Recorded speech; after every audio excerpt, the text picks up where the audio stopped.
Hi, I'm Councilwoman Amy Jackson, and I am thrilled to be here tonight to read with you through Alexandria Library System's virtually banned book readout.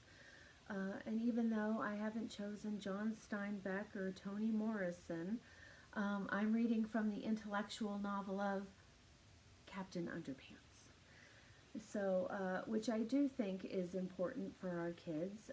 It's about two fourth grade boys who have been best friends forever, one African American, one Caucasian, and they've grown up together and they are doing a project in school that takes them into the future to see themselves as old men, right? And but it's relative in terms of family life today. Families are not 1950s traditional by any sense of the imagination, any stretch of the imagination. They are, LGBTQ and interracial marriages, as we just put a loving marker at the corner of our City Hall block. So I'm going to read this very important section to you and tell you that love wins all the time. That censorship of some of these things is way overthinking and taking away from our kids' educational and relative accounts of their own lives. Okay, so I'm going to start in the middle of Captain Underpants and the sensational saga of Sir Stinks-a-Lot, the 12th epic novel by Dave Pilkey, who also writes the Dogman series, and my daughter has been through the Dogman series twice already this summer. She's 8. So these are for 8-year-olds and up. Okay? George and Harold could hardly contain themselves as they rang the doorbell of George's future self. They were so excited. They'd almost forgotten why they had come to the future in the first place. Soon, George's future self came to the door. He looked a lot like George, only he was really, really old. He was almost 30. Old George recognized George and Harold immediately. "Holy Toledo!" cried old George. What are you guys doing here?" Old George's wife came to the door too. "Don't be rude to your fans, honey," she said. "Invite them in. Make yourselves at home, boys." "These aren't my fans, dear," said old George. "They're us." "Us who?" asked Mrs. Beard. "It's Harold and me from when we were kids," said old George. George and Harold accepted Mrs. Beard's invitation and made themselves right at home.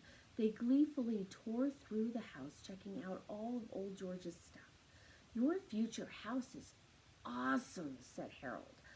"Thanks," said George. "I must admit, I have pretty good taste." "Wow," cried Harold. "You've even got your own pinball machine." "Cool," exclaimed George. "I've always wanted one." "Can I play it?" asked Harold. "I guess so," said George. "After all, it's mine." "Look, Harold," cried George. "There's even a tree house in my backyard." That's not for us," said old George. "That's for our kids." "Our kids?" asked George. "I guess it's time you boys met the whole family," said Mrs. Beard. "I'll go round up the children, honey, while you call Harold and Billy." So this is George and his wife, Mrs. Beard, George Beard and his wife, Mrs. Beard, and they're going to be introduced to the whole gang here, as you can see. So the gang's all here. Soon everyone had gathered in old George's studio. Old George, his wife, and their kids, Mina and Nick, sat on the couch while old Harold, his husband, and their twins, Owen and Keith, plopped down in the giant beanbag chair. "Kids," said Mrs. Beard, "I'd like you to meet your fathers." "What's up?" said George. "We're your dads when they were kids," said Harold. "Wow, Dad," said Mina, "you used to be cute." "What do you mean used to be?" said old George. We're here because we need to borrow your dad, said Harold. They're the only adults we can trust. Yeah, said George, it's a real emergency.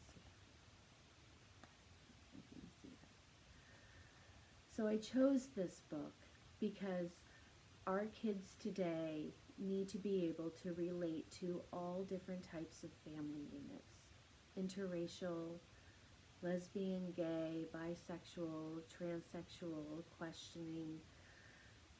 You know, time does not stand still for anyone, and Alexandria and myself is, I shouldn't just say all of Alexandria, but we are an inclusive city. So when I hear that something like this is going to be banned, or was banned from elementary school students, I think, well, why? This is the book they can relate to. They can't relate to the intellectual stuff, but they can relate to this and grasp just a little bit of going, okay, these people seem normal to me, right?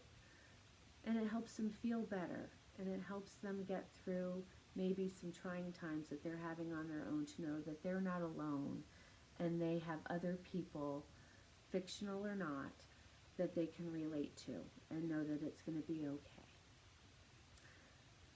Thank you for letting me share it. I hope all is well. Stay safe and take care. Thank you.